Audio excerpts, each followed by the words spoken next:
All right, and here we are, ladies and gentlemen. Thank you for joining us again for the Fighter Tales podcast. I'm Falcon, and I'm joined with Jordan today, and we're talking about our top three favorite World War II fighters. Now, that means what we like, our own personal taste. It doesn't mean, what's the best or anything like that, because you can have a favorite, as we've discussed in the past, and, it doesn't necessarily have to be the best. It doesn't even have to be a good airplane. Exactly. It can be absolute trash, but as long as you like it, that's all that matters. So, Jordan, you are a connoisseur of the P-40, so I think that's going to be our number one for both of us to start off with here. Absolutely, yeah. So why don't you give us a little rundown about, what the P-40 was, and a little rundown of its history, the variants you specifically like, and we'll go from there.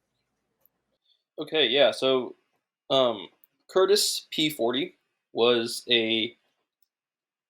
It was designed actually. I mean, well, you can't actually talk about the P-40 without talking about its precursor, the P-36, which was designed by Donovan Correct. Berlin, in the 1930s, and it belonged to the I guess the first generation of what we could consider modern American fighter aircraft. Modern meaning they were all metal construction, fully enclosed cockpits, retractable landing gear, to replace the P-26 P shooter, which was fixed landing gear, metal construction, open cockpit, right? And um, at the time, the United States was flying the P-26s. Geez, I want to say this was like the early 1930s. This is like 1932 or 33, Right, yeah. like 1933. The rest of the world was steadily advancing, right? Like the Germans and the British were flying like Hurricanes and 109s with the Umo engines, and the Japanese were flying the A5M Claude and the Ki-27 Nate. And so the United States was very clearly behind on aircraft development, and so this is kind of a scary thing, right? So we wanted to catch up with everyone else on airplanes, and so we needed modern fighters. Um, Now, the Curtiss P-36, which was known internally by the Curtiss Aircraft Company as the Hawk 75, um, was actually like the first modern like U.S. airplane to kind of compete, in terms of technology and like performance with like the likes of the Hurricane and the early 109s. It and the Seversky P-35, which kind of eventually evolved into the P-47, if you want to go that route. But In a weird yeah, roundabout way, in a but weird yeah. roundabout way. The P-35, or I'm trying to think if the P-35 ever had a nickname, because the P-36 was just like the continuation of the Hawk. But I don't. I know that the trainer version of the P-35, the AT-12, was called the Guardsman. But I'm not sure if the Seversky P-35 ever had a nickname. I don't think it ever did. I think it was just the Okay, P-35. I was even down at I was at the Air Force Museum nice. recently, and they had the plaque set up for it and everything. They just didn't have a name Okay, for it, so yeah. I don't know. I love that display they have with the P-35. Like they have it across from the P-36. Oh yeah, it's great. Yeah, what a great That looking that airplane. museum does amazing stuff there. Like hats off to the Air Force Museum. It's fantastic. Absolutely. Go there if you're ever unfortunate enough to find yourself in Ohio. By all means, go to that museum. Yeah, there's like three reasons to go to Ohio, right? And two of them are theme parks. But anyway, back to the P-40. So the P-36 was actually like a huge export success, right? The Hawk 75 and all its variants equipped like basically all the Allied air forces. It was a robust airplane. It was super maneuverable. It was really powerful. Um, as far as its engine goes, I believe it had a Wright 1830. Like we'll use a lot of different versions of the 1830. Um, and like at the time of the Battle of France, it was actually like the main French fighter. Obviously, like indigenous French. You see, I didn't actually know that. Yeah, like a lot of people like know the French flew the Marine 78 406 or the Dowotyne Oh, 520, right? But their most numerous fighter was the Curtiss Hawk. Um, and the British flew the Hawk as the Mohawk, right? The Chinese flew the Hawk. And it was such a successful design that Curtiss naturally had to come up with its successor. And they needed to make an airplane that could go faster than the Hawk. They needed an airplane that can carry, that had a longer range, could take more punishment. And eventually, what they ended up with was what we now know as the P-40. So it's the marriage of the Curtiss Hawk fuselage with the Allison V1710 12-cylinder engine. Unfortunately, it wasn't able to be like supercharged like the later Merlins and shit were. So the P-40 always more or less suffered at altitude. But it proved itself to be a really respectable fighter, and like it kind of has a reputation for being mediocre, you know. But I suspect that the reputation of it being mediocre is because for much of the war, um, from at least 1943 and on, when it was more or less relegated to being at the FTUs, the fighter training units stateside. All the pilots that were flying it were just basically like having to pay their dues flying the P-40 in order to earn their way to a Mustang or a Thunderbolt or a Lightning, right? So like that's true. as you're chugging along in your P-40, learning how to fly fighters, and like truth be told, it was a fantastic airplane to be used for that because of you know unlike the Spitfire or the 109, its landing gear wasn't fucking the width of your shoulder, so it wouldn't like spit you over on its nose. Um, it was Right. really stable. It was just a all around. Oh, and it was super rugged, right? So like you could crash, for example, in that airplane, and you'd probably be okay. And that like rugged reliability gave it a really good reputation in the Western Desert, in Asia, over the Pacific, basically everywhere besides Western Europe. Um, Yeah, and Western Europe is where battles were really being fought at like 30,000 correct. feet in just the environment the P-40 was never designed Yeah, for. And that's where the whole idea of the P-40 not being good comes from, because it because it just wasn't wasn't used in made Western for Europe, that. but like it was literally like a frontline Yeah. fighter in every other theater. Like it was a frontline fighter in the Mediterranean. It did the bulk of the work in the Pacific, right? Like Oh, everyone yeah. talks about Hellcats and Corsairs in the Pacific, but really it was Wildcats and P-40s and P-39s that won our superiority from the Japanese in 1942, right? Um, I'm not trying to like shit on the better airplanes, and I say better in air quotes here, but like the hard work was kind of done like actually wrestling air superiority from the seemingly unstoppable Imperial Japanese forces, like by what are typically known as mediocre aircraft, like the Warhawk, the Airacobra, and the Wildcat. Yeah. And the P-40, I mean, like you said before, it was rugged, so it could take more than one single hit to the radiator and still make it Right, home, unlike the P-51, as right. we all know. And like if you used it in booming zoom Like tactics, Claire Chenot and the it Flying was Tigers did, great. and they did Exactly. Like, exceptionally well on those airplanes. yes, absolutely. No, the P-40, good plane, looks cool. There's also a lot of good P-40 Uh, movies. there are, Um, yeah, yeah. There are also a few not very good movies that have P-40s okay, in them, but they're still I will entertaining to watch. say, Red Tails, the entire time they were flying P-40s, good movie. They didn't get the stupid plot armor until they got Mustangs. Like you didn't roll That's your true, eyes until yeah. they got Mustangs. Yeah, yeah. I mean, there's still some questionable direction choices, but that's not the P-40's fault. Okay, but like that first And then we train had strafing scene, the scene where they're like escorting the that was invasion. cool. Yeah, like that was like all the P-40 scenes in that movie. I was like, all right, this is cool. Um, the P-40 scenes in Pearl Harbor. Granted, they used the wrong P-40. Um, they use N models actually. N models, Yeah, but wow. when Ben Affleck and Josh Hartnett like were going up against the Japanese, while the soundtrack of Spirit, Stallion of the Cimarron played in the background, and Hans Zimmer thought we wouldn't notice. I'm not Wait, joking. is that Like the really it? soundtrack, like listen to the part, like the score in Pearl Harbor during the P-40 like dogfight retaliation. It sounds just like the galloping Oh escape song man. from Spirit. You know the horse movie with Matt Yeah, Damon. yeah, no, I know Yeah. that movie. Matt Damon. I'm gonna have to rewatch it again. I mean, 1941 with John Belushi, right? He flew a P-40. Fill her up. That's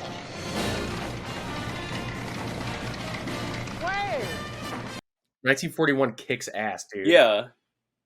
Anyway, like a lot of good P-40 movies. Were the P-40s in the original Flying Tigers movie from like the 40s? Were those B models? The actual like wartime propaganda movie starring John Wayne, they absolutely were. Yeah. Yeah, there was P-40s in that.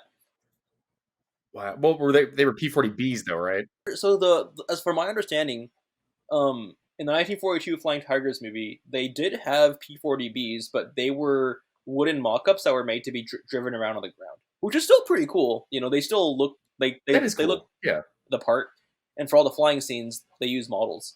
Like the iconic scene where the P-40 goes head to head with the Nate, and they're like Yeah. firing its guns, and they're going like head on, and then the Japanese pilot covers his face, and blood oozes from between his fingers.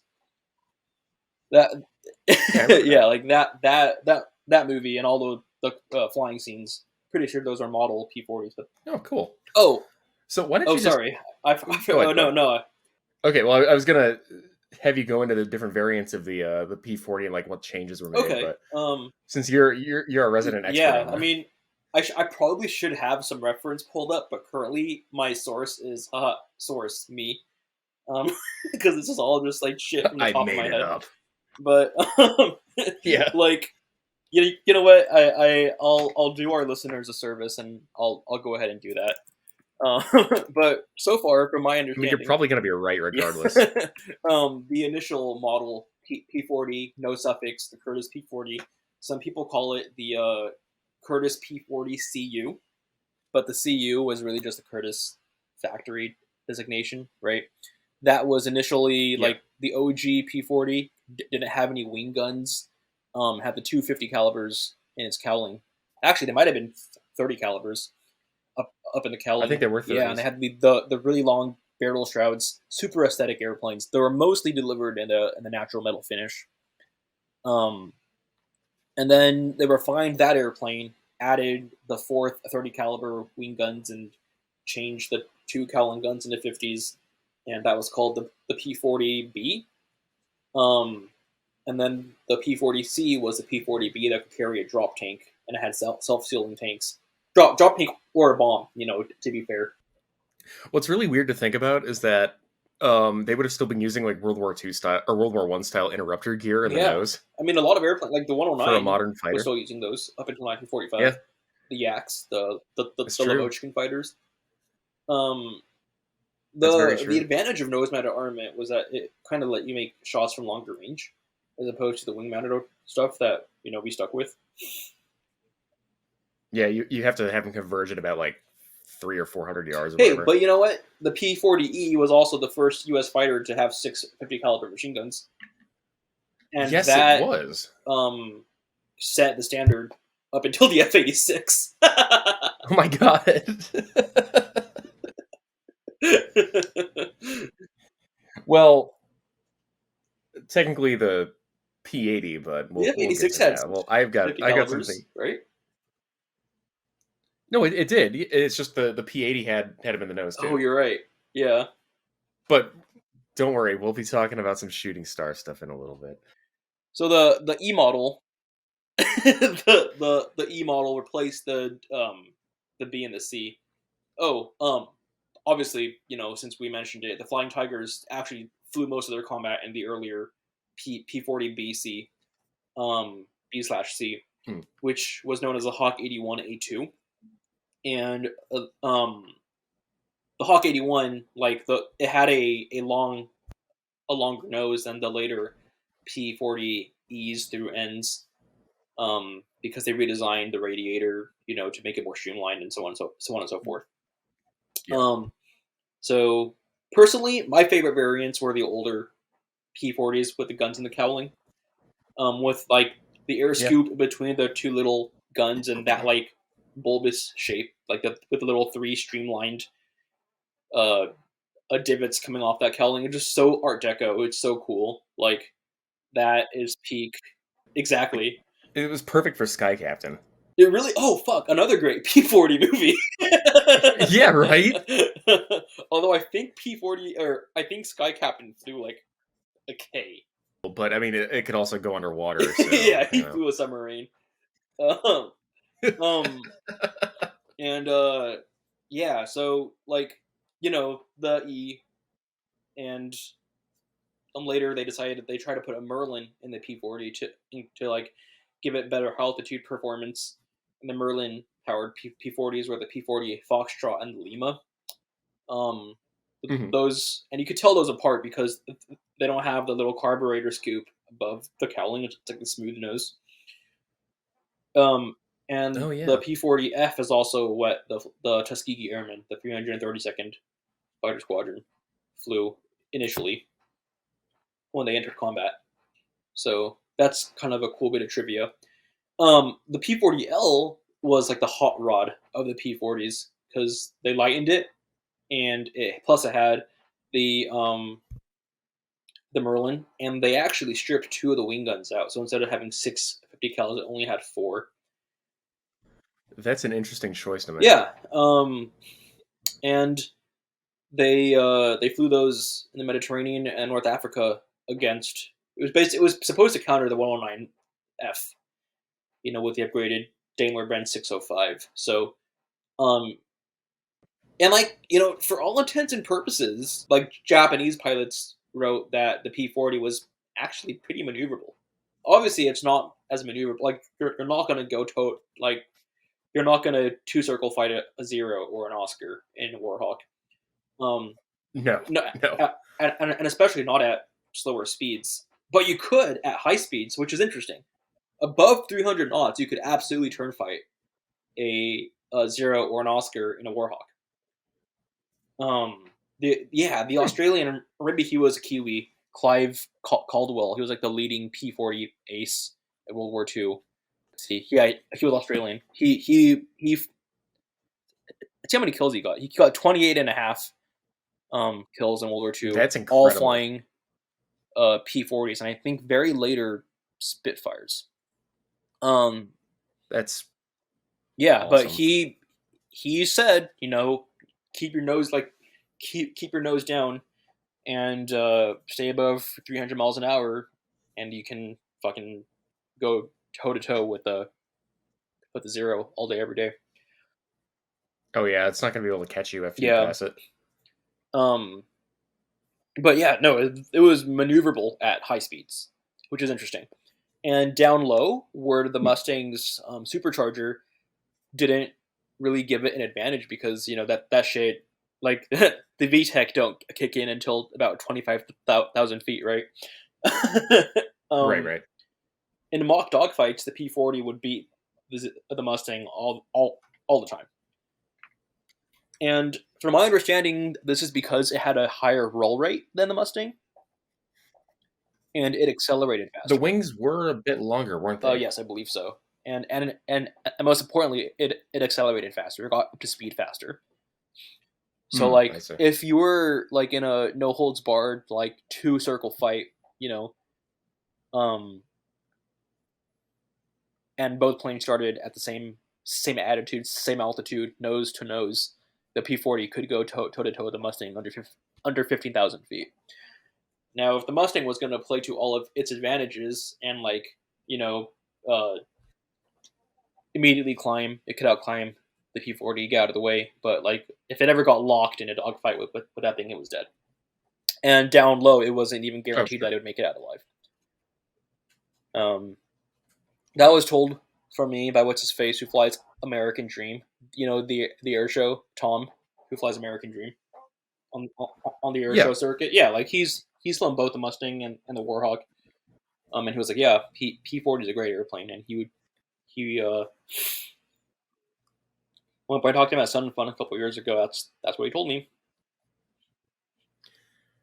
I mean, hell, as long as you're not having to go up to 30,000 feet to escort bombers, it's pretty I mean, and superior that's why it was used in up a lot until of the end of ways. the war, right? Like it wasn't just like in service as a trainer stateside until like victory over Japan Day. Like this shit was seeing combat up until 1945, like in Yeah. every theater except for Western Europe, but like whatever.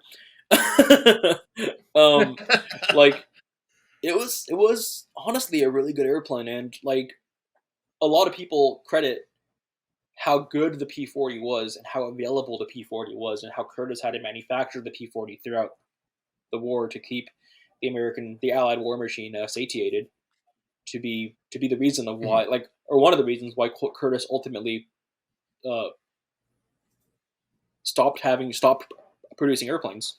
They weren't able to innovate because they just kept having to build P-40s and spend a little bit of effort trying to incrementally improve this thing.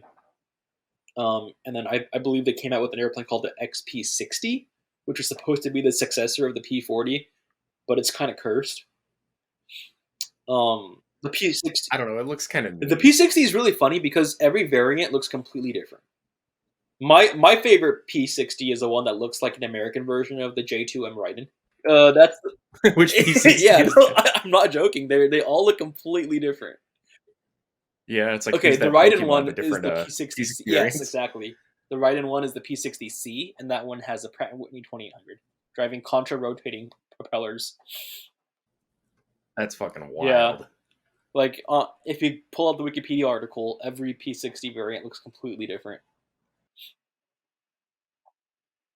But it's pretty cool, and they range from looking like P-40s to looking like Raidens to looking like Bearcats, honestly. Like the YP-60E looks like a Bearcat. Yeah, you're right. No two look alike. Which is hilarious. Oh, that's awesome. That is. Well, there's some history right there, folks. Yeah, this is what Curtiss was up to, And then Yeah, they were busy. they did make a jet fighter, the XP-87 Blackhawk.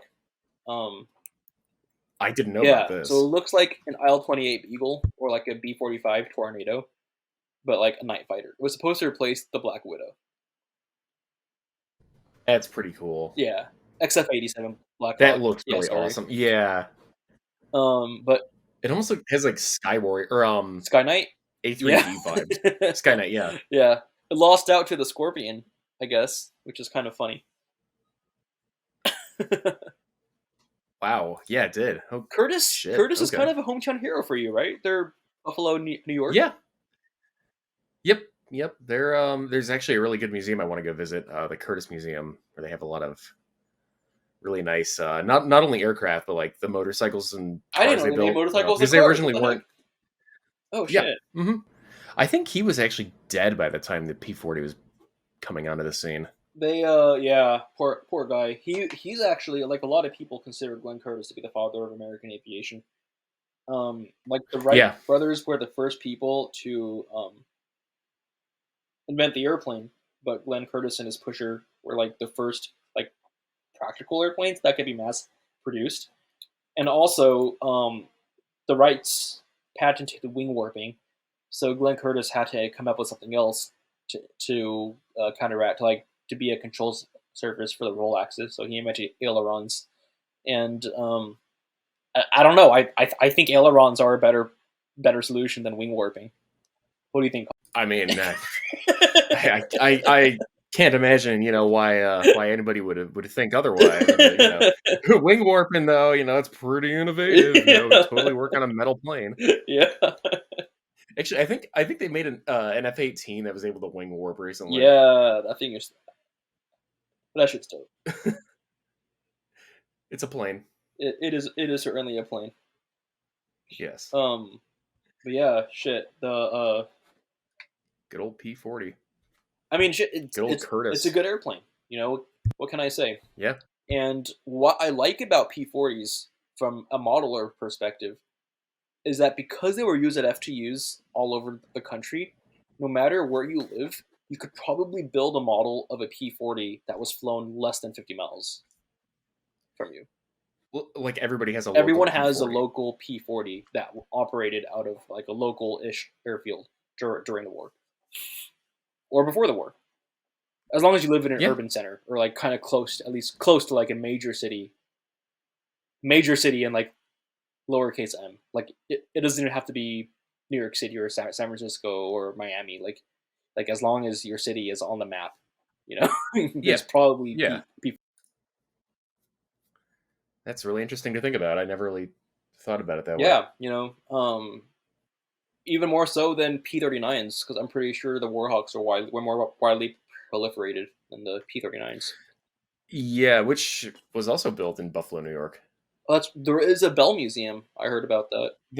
The Bell plant was in Buffalo. Yeah. Right, like almost next door. Well, I don't know how far away they were from each other, but the plants were pretty damn close to each other. Yeah. Yeah. Gosh, what else is cool about there's so much cool stuff about. Oh yeah, how the shark mouth. No other plane looks better with the shark mouth. Yeah, You know? many have tried. Yeah. The P-51 looks very cursed with a shark mouth. P-51 looks cursed with a shark mouth. Yeah, P-40 looks great with the shark mouth. The Burma Banshees with the skull on the side, also cool. Oh yeah, The Aleutian Tigers with the actual like full on black and yellow tiger on the side, also cool. it's impossible to make a P-40 look bad. It is. It's just a good looking airplane. The Flying Tiger Yeah. scheme. Shit, even like the regular like olive drab over neutral gray looks cool Oh yeah. on the P-40. Did they ever start flying them in just the aluminum again by late war, or No. No, they Late just kept war, them painted, most okay. of them were either flying in the South Pacific or, again, at the FTUs where they were just the OD over neutral gray. Yeah. Okay. But yeah, I mean, shit, like it's a good airplane. It's cool.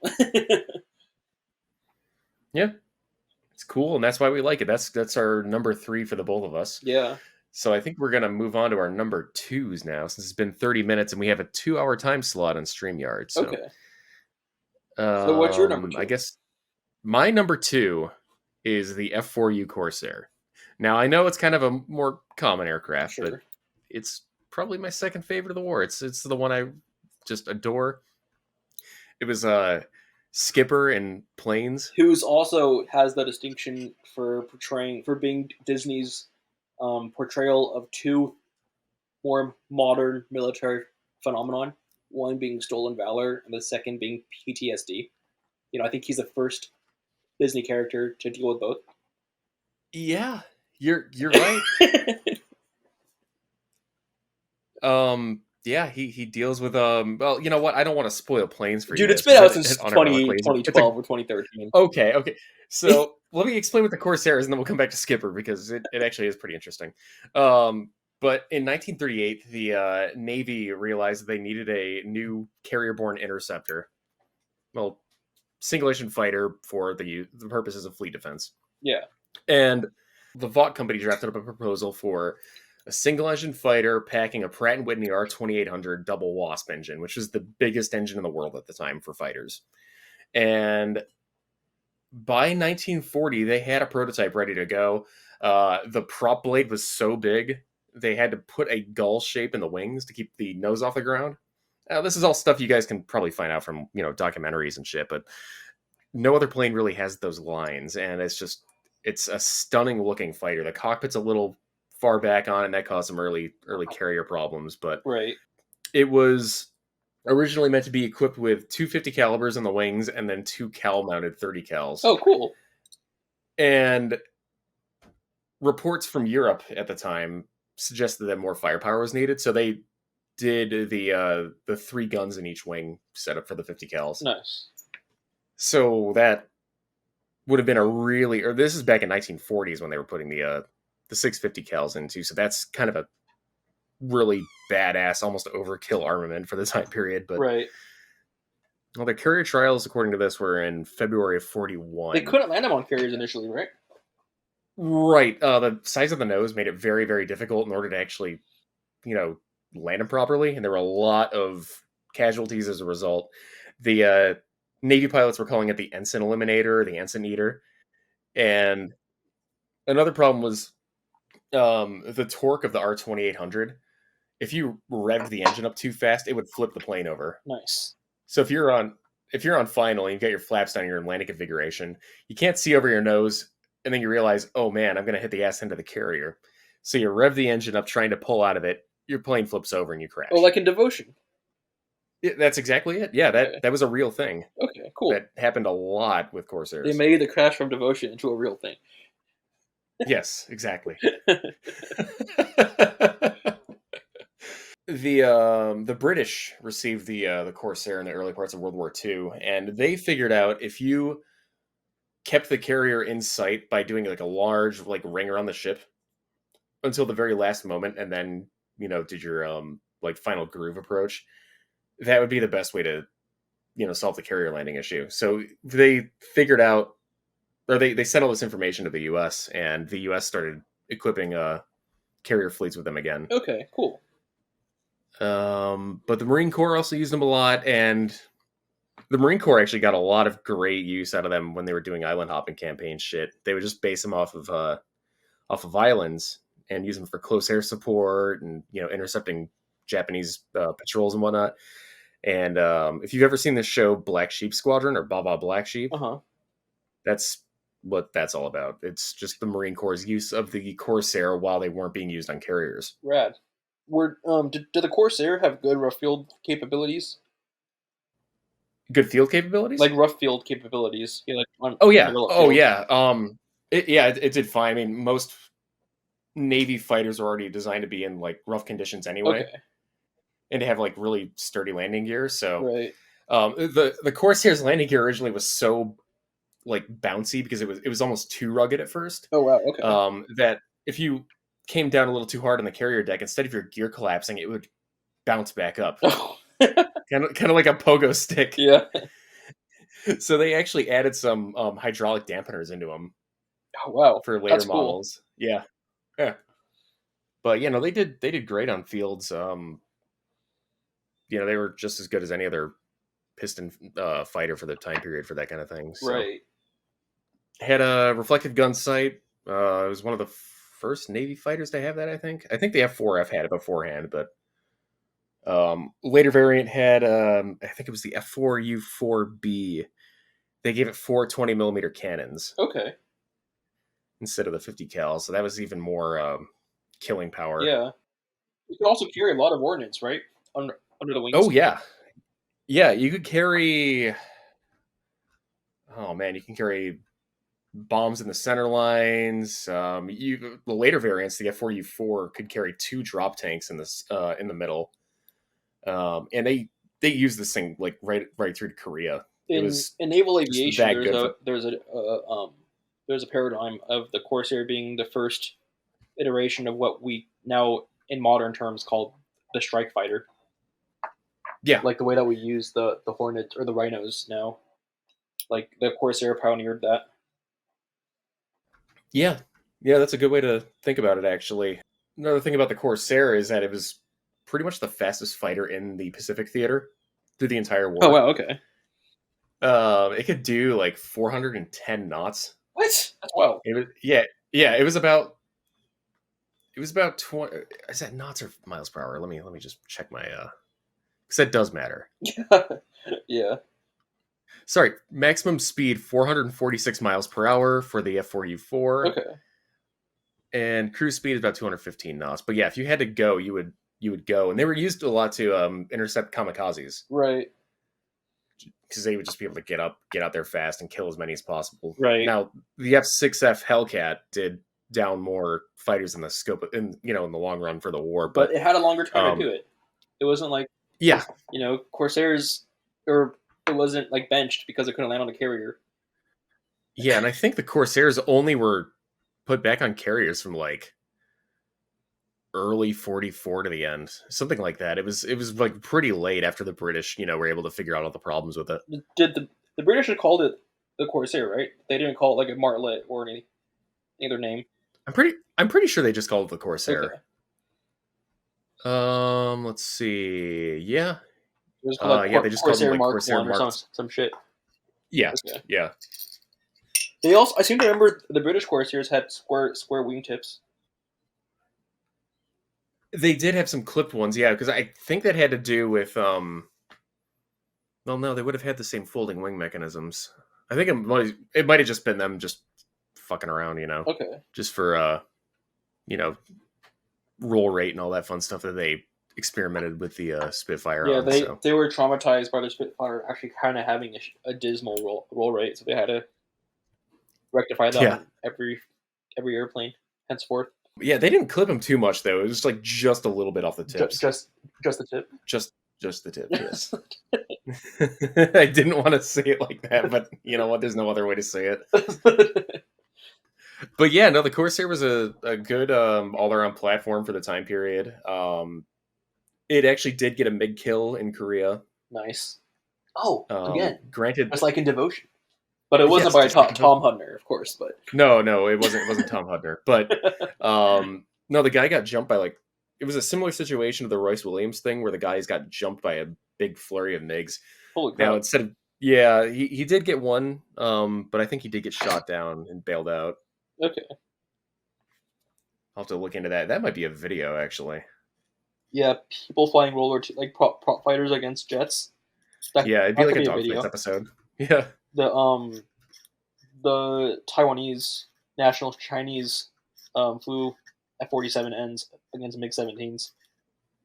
Really? Yes, That's kind of awesome. fun, and they flew B-17s against MiG-17s. Haha. Holy shit. I didn't know they had B-17s. Yeah, they had the RB-17, so it was like a B-17, but it wasn't a flying fortress because it didn't have guns. Shit. Okay. Yeah, It and didn't even have a tail gun?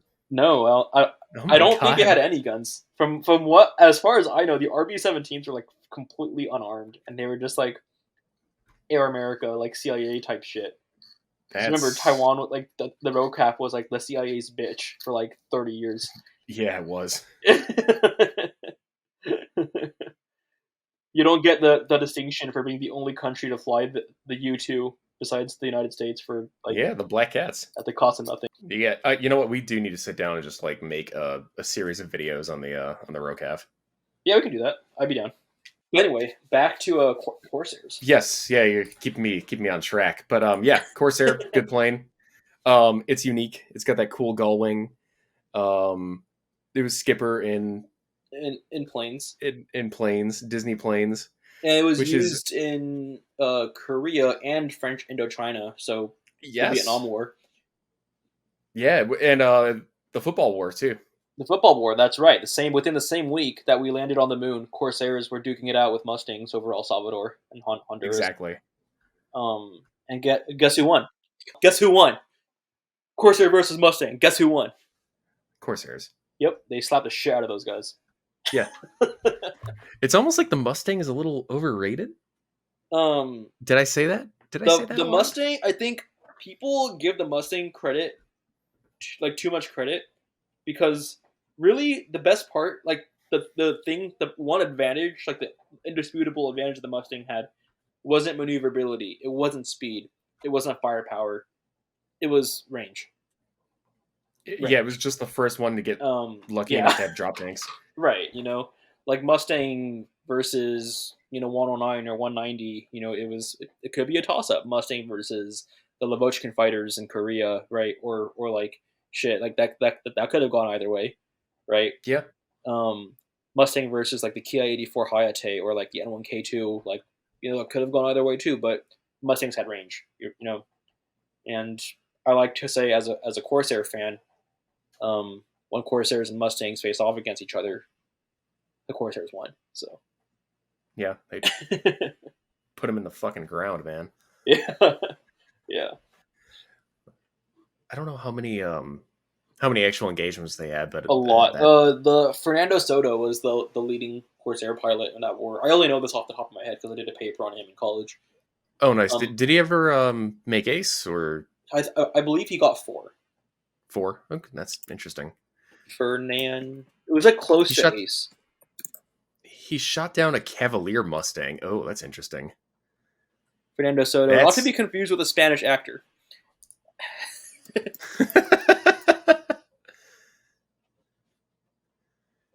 Yeah, what did he shoot down? 3 kills. Oh, 3. Okay, so 3... yeah. So he shot down 2 other Corsairs. He shot Oh, down okay. FG-1s. Nice. So yeah, funny story about the Corsair. It was made by like 4 companies and had 4 different designations. It was made by F3A. Vought, which is F4U. F3A The by F3A was Brewster. Goodyear. No, Goodyear is the Bruce, FG1. you're right. Yeah, Goodyear's FG-1. F3A is Brewster. Brewster. I thought there was a 4th one. Um, It might have been 3. Did General Motors make the FM2? Might have been 3. Huh. You know how to tell Yeah. them apart, right? Like F is Grumman, A is Brewster, U is Vaught. Yeah. Okay. Yeah, it's a really weird naming convention, but I see why they changed it in 1962. It gets really convoluted. Yeah. Goodyear also made a variant of the Corsair that was called the Super F2G. Corsair. Yeah, the Super Corsair. It had a bubble canopy, 4-bladed prop, turbochargers, and that and shit. mighty engine. Oh yeah. It had a corn cob, right? Let's F2G. see. Yeah, a corn cob. What's the engine? Pratt and Whitney. Wasp Major, not corn 60. cob. Wait, is That was this a what corn the cob. B-36 used? Yeah, it is. It is a corn cob. So it's called a corn cob because the way the cylinders are displayed, are wrapped around. Oh, I didn't know that. Yeah, that's what it's nicknamed. I always learn something from you. You know that? It's a tism, man. I just be knowing shit. You just passed me another puzzle piece. Yeah, this one's light blue. But yeah, so I just want to go on a tangent and say Skipper is the first character in the Disney's Cars universe to officially have post-traumatic stress disorder as well as be a stolen valor. But he lies about his service, but then again, he never. You know what? Interesting thing about Skipper, he never says he does things. He always says the wrenches, like When the the Jolly wrenches did this at this. Yeah, Yes. it's true. You know what? He gives never- he plausible never- deniability. Yeah, he never explicitly says I did this. But Dusty interpreted it that way. That's true. That is true. And yeah, so wow, that's a really interesting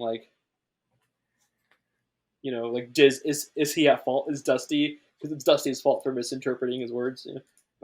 Yeah. I mean, Disney Planes is actually a really good, thought-provoking movie. Have you seen the honestly. second one?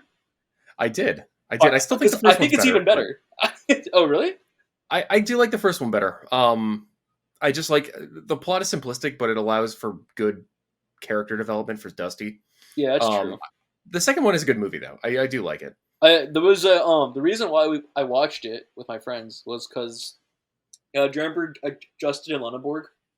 Yeah. So he watched Only the Brave, which is a fantastic movie about firefighters. He was Okay. like, I wonder what other movies are about firefighters. So he found this list of the top 10 best firefighter movie, and you wouldn't believe what number 4 was, because number 4 was Planes, Fire and Rescue. No fucking way. Wow. That's awesome. And shit, I get it because it pays homage to the seasonal air fire bombers in California. Yeah. You know, it shows actually in pretty good detail how Air Attack Squadron operates. You know, with the fire bombers, with the spotters, with the smoke jumpers. It does a really good job at being what it is, and it knows exactly what it is. So, shit, planes. Anyway, Yeah, we should do a Skipper. commentary track on those. Yeah. No, Skipper's a great Disney character. Yeah, he is. Go watch Planes if you haven't already. Honestly, you have no excuse. Yeah, Because you can hear Val Kilmer's voice before he got throat cancer, that's right. and he's basically playing himself. He's basically playing Iceman. Yeah, Yeah. Oh man, good the movie. feels. Yeah. God, that hurts. Yeah. Just think that's like his last role before he ended up getting throat cancer too. Oh, was it really? Damn. Okay, that sucks. Yeah, it was like 2013, and then he was diagnosed in like 14, 15, something like that. Dang. Well, at least he got to Yeah. play. That Super Hornet. That's kind of cool. Yeah. Oh, that's awesome. But yeah, Corsair. That's my number 2. And Jordan, I'm curious to see what your number two is. Yeah, so my number two is got to be the Messerschmitt BF 109 or ME 109. Interesting choice. Yeah, it's honestly out of respect for the airplane, because like the Spitfire, the 109 saw action throughout World War II, right? But Mhm. unlike the Spitfire, it flew and fought for even longer. That's true. It fought in the Because 30s. it fought in the 30s, it fought in Spain, right? And Yeah. like the overall fuselage didn't actually change that much because of how the airplane was designed, right? So from the firewall of the engine all the way up to the base of the vertical stabilizer, the 109 fuselage stayed mostly the same, and Hmm. it was able to compete. If like it went toe to toe with the Polikarpov fighters over Spain, with the Hurricane and Spitfire over the English Channel, with the P-40 and the Spitfire Mark V, over North Africa and the Mediterranean, and the P-38, right? And it Yeah. was also able to hang with the P-47 and the P-51 and the later Mark Spitfires in the air war in the Western Europe and the defense of Germany. Um, I really respect the hell out of this airplane because on one hand, there's a lot of German Wunderwaffen that people like to jerk off over. You have the Messerschmitt Right. 262, the Dornier 335, the Tank 152C, and then H with the gigantic aspect ratio of 69. Like the America bomber, like all these, Yeah. Wunderwaffen, STG 44s even, right? But I feel like the 109 is, in my opinion, is a Wunderwaffen in the fact that it was Sure. they invented it in the 30s and it was relevant, up until the very last day, up until fucking Hitler shot himself, basically, right? Like that. Well, I that mean, air, ironically enough, it did fly for Israel too. correct, yeah, and it was the well, the it wasn't the Hispano, it was the Avia S199. Okay. So, because like how there's two post-war Messerschmitts, right? There's the Yeah. one that had the Merlin, the Hispano Bouchon, and then there's the Avia S199 that was the Czech airplane that had the engine from the Ju-88. And Yeah. the 199, I think the Israelis called it the Mule. That was the airplane that the Israelis were flying in the War of Independence. So Once again, shot down many P-51s and Spitfires, I think the and Spitfires. Spitfires. Yeah. But again, it's a good airplane. And I like the increment. To me, it's interesting because you can track all the little incremental updates they make to it, and it changes the whole shape of the airplane. Most airplanes throughout the course of World War II, most airplanes, in general, I think airplanes got blockier, right? They went from curved wingtips to square wingtips, Yeah. and to squared off control surfaces. Airplanes essentially became squares, right? The epitome of fighter jet is the F-15 Eagle, which is a fucking square, right? Yeah. But the 109s went the other way. Throughout the course of the war, they got curvier.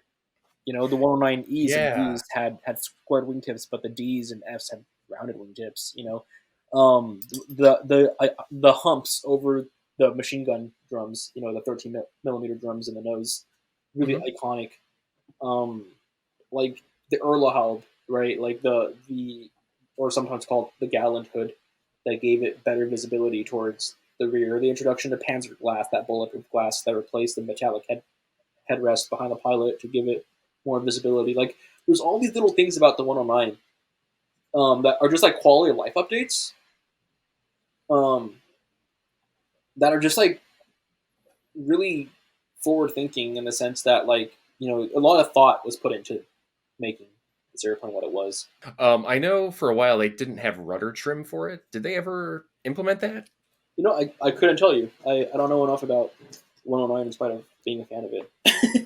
Yeah, because I know even the Kurfürst, the K Ford didn't, and that's like a late war variant. That's like 44, 45. So Right. Yeah. I don't So know. it probably didn't have rotor trim. That's just me going off of my my basic knowledge of it through DCS. So That you know what? That's cool because like I wouldn't have known about that because I don't fly DCS. yeah, fair enough. um, It's probably for the best. it's okay. Like there's the 109 is I don't know. There's a lot that I think is really cool about it.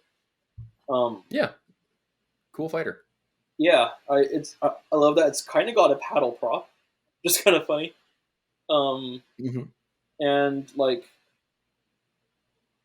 shit, all the funky paint schemes, that the Oh Luftwaffe yeah, that it wore, from the yellow nose E models during the battle burn to like the crazy hella camouflage like Gustavs and Herforth's late war, and even shit like even in the desert, Hans Joachim Marseille, he flew in a 109F F4. That dude was a badass. yeah. You told me about it once. I think he averaged like 8 rounds per kill, which is insane. That is Like he was an unbelievable. excellent marksman. He also hated Nazis, and he hated Nazis before it was cool to hate Nazis. Um, and Wasn't he like trolling Hitler at his birthday or something? he trolled Hitler at Willie Messerschmitt's party. It was like a Okay. party for Willie Messerschmitt, and he Huh. went back to play that. And he knew that Hitler hated jazz because it was colored people music, but Marseille loved jazz, and like he was like a beatnik essentially. So like Awesome. also he was French, so like he was like ethnically French, so Right, he right. already had beef with Hitler. So he played just like he just started going off in a jazz court, like playing jazz on Hitler's piano or at this venue piano, like before they held this party, and Hitler got upset. Also, when Adolf Galland went to visit Marseille in the desert in the middle of the night, he was. It's also a funny story. He was like, "Hey, do you have anywhere to pee? Like, where do you guys do that?" And he was like, "Yeah, leave my tent, take like 10 steps to the left, and like take 2 steps to your right." And then the next morning, when Galland woke up and went outside, exactly like 10 steps to the left and 2 steps to the right, there was a sign that said, like, on this day, I'm just going to throw a date here, September 17th, 1942, the fighter general of the Luftwaffe answered nature's call. Like, Oh my god. yeah. Awesome. Like, he was a cool dude. And, Yeah. it's still speculated that he was killed by the Nazis. They sabotaged his airplane. That's interesting. Yeah, Dan Hampton writes about it in a book. Dan Hampton, the guy who wrote A Viper Pilot. Oh yeah, like yeah. the quintessential Wild Weasel F-16 book. Yeah, he Yeah. wrote a book called Lords of the Sky, and he has a chapter on Marseille. Oh, Because cool. like I'll have to he was pick it up. known for like being pretty meticulous. Like he was the kind of pilot who would like to hang out with a ground crew and like help them with maintenance and learn all the idiosyncrasies of his airplane. Mhm. So like the likelihood of like his airplane having engine trouble is really, really low. Oh yeah.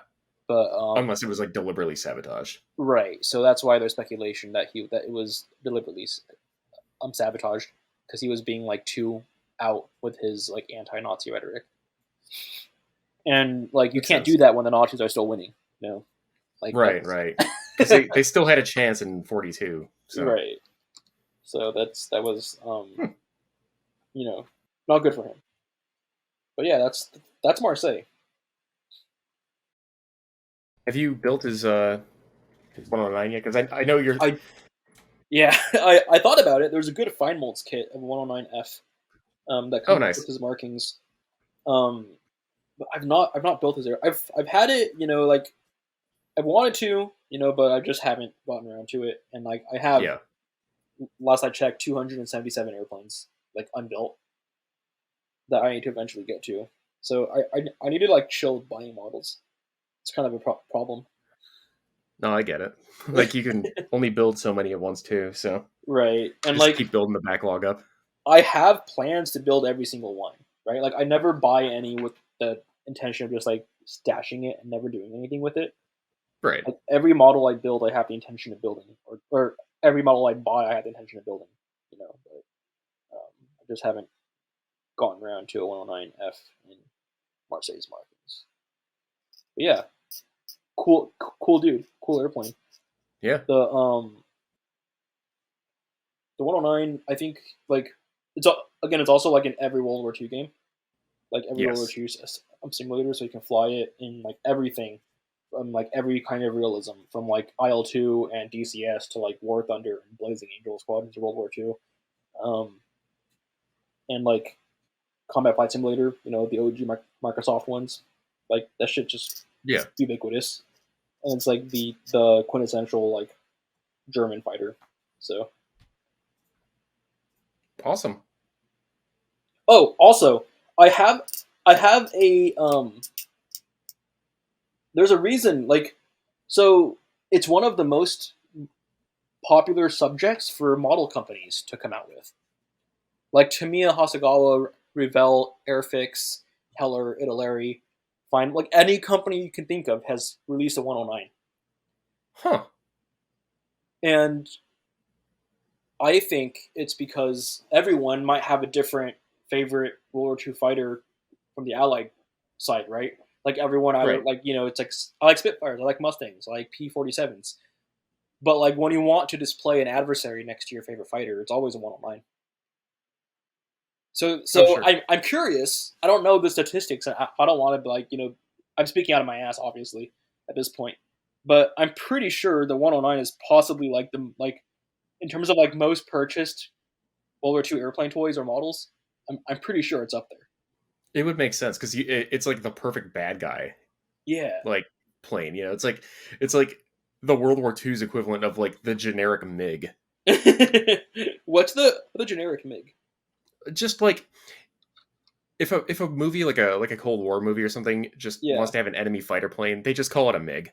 Right. Like okay. The MiG-28, the MiG-31 in Firefox, like it's always just this like arbitrary like everything's bad a guy Messerschmitt. fighter. Yeah. Even if it's like portrayed by a 108 or like a Hispano, it's a Messerschmitt. Yeah. Like I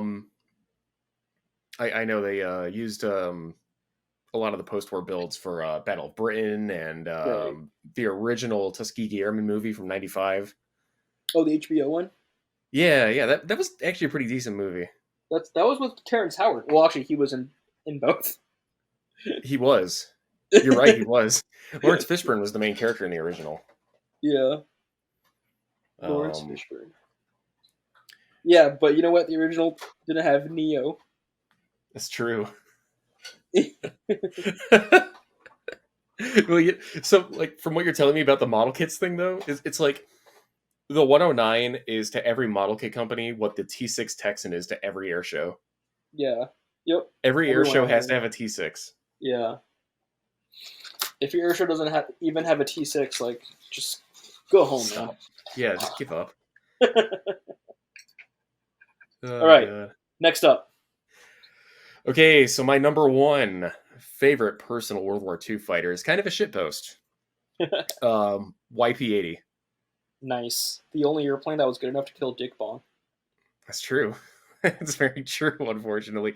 Everybody thinks of the P-80 as a post-war fighter, but they did have, like, its first flight was in January of 1944, and 4 were sent over to the European theater.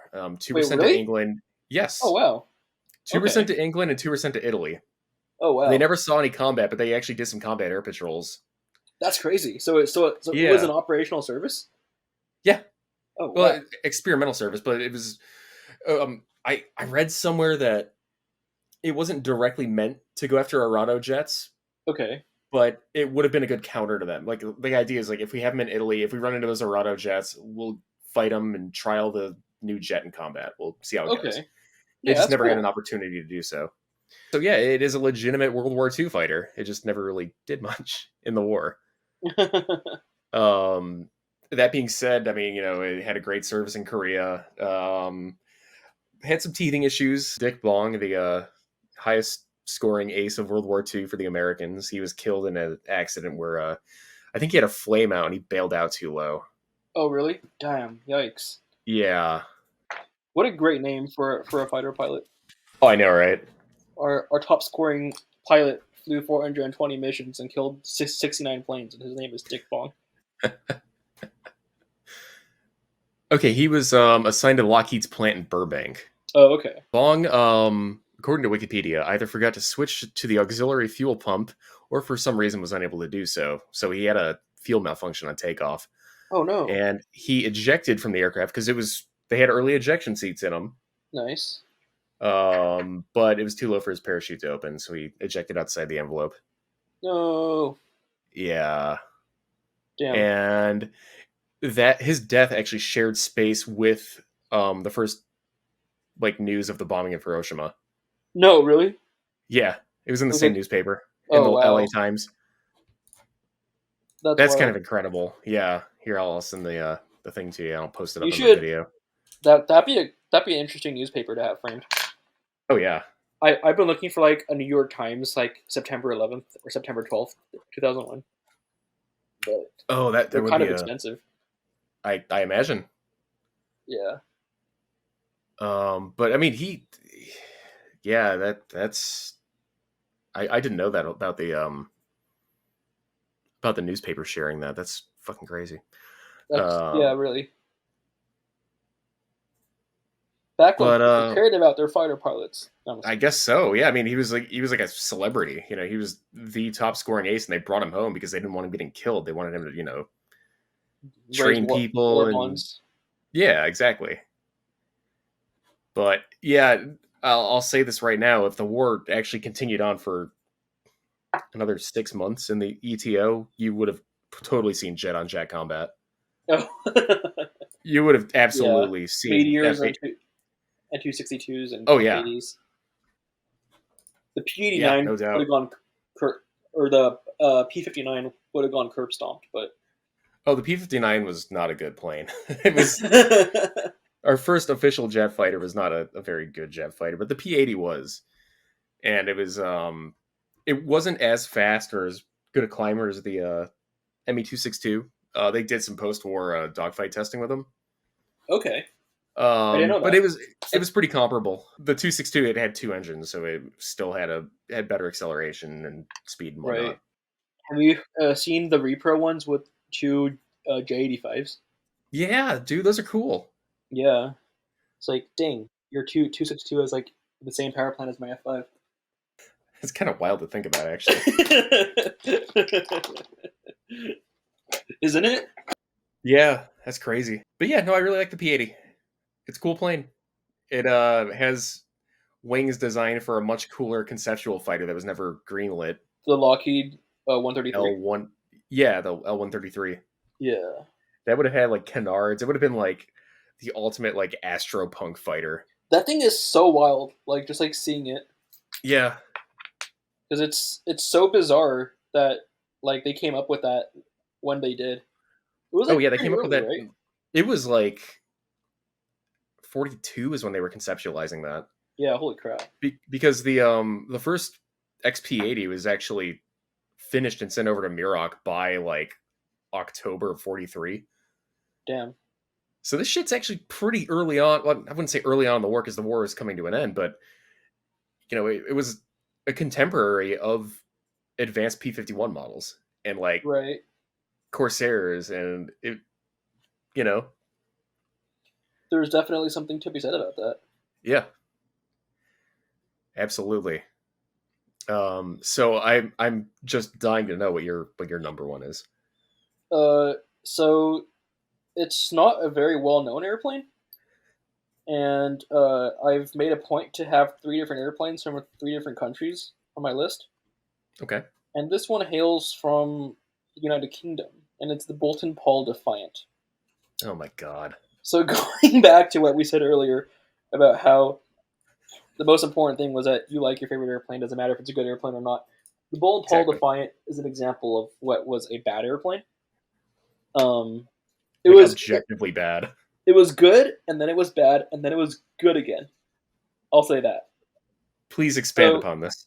So, yeah. So the story begins over the Western Front in World War One. The British have an airplane called the Bristol Fighter, and the Bristol Fighter is cool because it's got a tail. It's got like a rear gunner, like a rear observer, but not really an observer because he's there to be a flexible gun, right? A flexible gunner, yes. A flexible gunner, and the idea was that you can maneuver and get behind enemy planes and shoot normally, or you can use your rear gun and shoot planes like laterally, fly alongside them and give them a burst, or shoot planes off your tail. It was a pretty good idea, and it actually worked in World War One. When planes are only flying like 90 miles an hour. Right. Like that was a legitimate and viable air combat tactic during the Great War. Sure.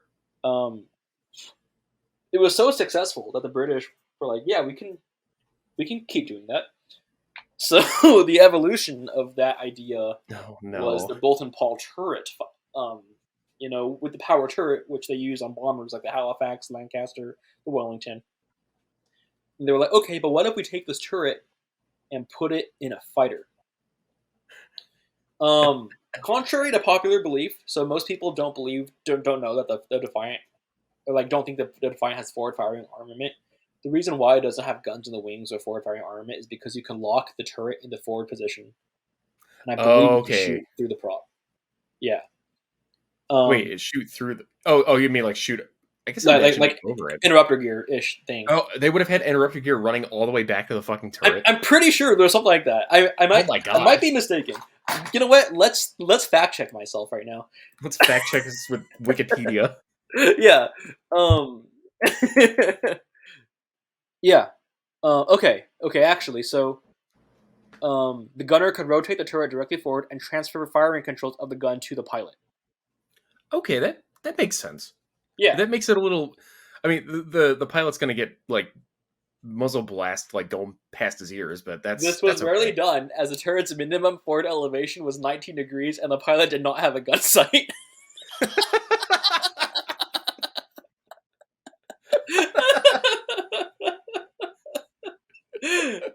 Nice. Oh, that's awesome. Now I will say, I can see this working really well as a night fighter. And it did. Bombers. And it did. Okay. So that's what I meant by it was good again. So it was good at first because Germans were mistaking these for Hurricanes, and so they'd get behind them and then just immediately schwacked because you're like looking down the barrels of like 303s. Because if you look at a Defiant, if you look at a Boulton-Paul Defiant, it has a kind of similar profile to a Hurricane. It's got a Razorback. It's got the radiator under the belly, and it's got that rounded, pointed top of the vertical stabilizer.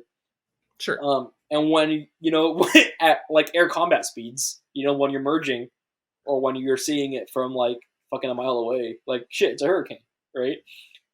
So you scoot in behind him, you get in the saddle, and then you get fucked. So when the Germans eventually realized, oh shit, the British have a turret fighter, they have not let this concept go. My father was schwacked in his Albatross by a Bristol fighter. I'm not gonna get schwacked in my 109 by a Boulton-Paul Defiant. They started to fight these things from head on, and then at that point it became bad because it's a day fighter. They were getting slaughtered by the 109s, so they're very quickly relegated to night fighter duty, which they excelled in. And the way that you could point the gun straight up was essentially it's the same thing as the German jazz guns, right? Scooting behind, scooting behind a bomber and opening up or underneath the bomber. So it was good again. It was pretty successful as a night fighter, and they also use it as a target tug, as a tow target tug. Okay. So it was a cool airplane. It's unique, and I'm not sure if the dedicated night fighter versions had it. Did. Okay, so there was a dedicated night fighter version that had an interceptor, a radar. Oh, that's cool. Yeah. So they were that's black. Really neat. They were painted black. It was like a murdered out plane. So everybody always memes on this plane and says oh, it's the worst fighter of World War II, but that's really not the case. It was just really niche. It's the worst fighter of World War II, in the same way that the EKA-3B Sky Warrior was a worse plane in the Vietnam War. Come on, like Or like it wasn't. But it's the worst plane in the same way that the P-51 is the best plane of World War II. yeah. It's a cool airplane, and like I I first heard of it because my dad built an Airfix model of one as a kid, and he really liked it because like as a kid, play features are cool, and Yeah. like most single seat fighter models don't have a play feature, but this one comes with a spinning prop and a turret. Ooh. So Yeah. he liked it a lot, and then like when I was little and he was telling me about it, I was like, wow, that's so cool, and I wanted, so I started to research this airplane on my family computer that was like that off tan beige block that said Like computer your on it. Gateway 2000. Yeah, exactly. And I was like looking up the Bolton Paul Defiant, like being enamored by this thing and thinking if only it had 420 millimeters, if only it had Hispanos in the wings and a Griffin engine, this thing would have been phenomenal. Like That thing I would was have been a doing monster. oh yeah. Well, the thing was the turret was really heavy, Yeah. so it had a Merlin. It had like Yeah. one of the better fighter Merlins. Oh shit, the Razorback could lower into the fuselage. Correct. That So is cool. It raised to be more aerodynamic, and then during combat, they would lock their S foils in attack position and lower the Razorback. So the This gunner thing is had a really field. neat. Right? It's really neat. I just like it because it's neat. Yeah. But That's yeah, the point of this video. it's sweet, and then like it's just really interesting, and it's super interesting to look at. Yeah. So That's like a fucking I'm a plane big right fan. there. Yeah, exactly. I built a model of one in college. Airfix came out with like they retooled their Defiant, and you had like recessed panel lines and all that fun stuff. And I built one with the fairing down and with the turret, spinnable, and I had a good time. Wow. Well, that's, you know what? That's what this whole video is about, having fun, enjoying things we enjoy, and that's fucking great, dude. That just Yeah, makes me comment smile. below what your favorite World War II airplane is. I mean, we promise we won't shame you if it's the P-51D. Yeah, like I get it. P-51D is like the go-to. I get Like it. when I think of World War II, I think of M1 Garands and P-51Ds. Yeah, exactly. P-51D's nuts.